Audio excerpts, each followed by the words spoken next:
Mayong hapon, yaring nagapanguna nga balita.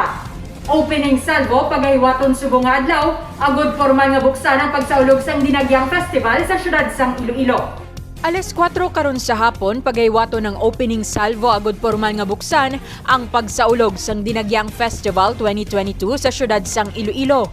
Apang bangod nagapabilin sa idalom sang Alert Level 3 ang syudad kag para malikawan ng mass gathering, ginpakamaayos sang Iloilo City Government. Kaupod ang Iloilo Festivals Foundation Incorporated nga magapatigayon na lang sang Drum Beats Caravan kag gini ang pagapaunahan sang 7 ka mga Dinagyang tribes nga magalibot sa syudad. Tinutuyo sang opening salvo caravan nga bisan yara sa tunga sang pandemya, mabatsyagan sa gyapon sa mga Ilonggo ang Dinagyang spirit sa syudad sang Iloilo. Sarang man malantaw ang opening salvo 2022 via online sa official nga Facebook page sang Iloilo Dinagyang, Iloilo City Government o kon sa Facebook page ni Mayor Jerry Treñas. Ang dugang nga detalye bantayan karon alas 6 sa gabi sa Labala Patrol. Ako si Divine Singh.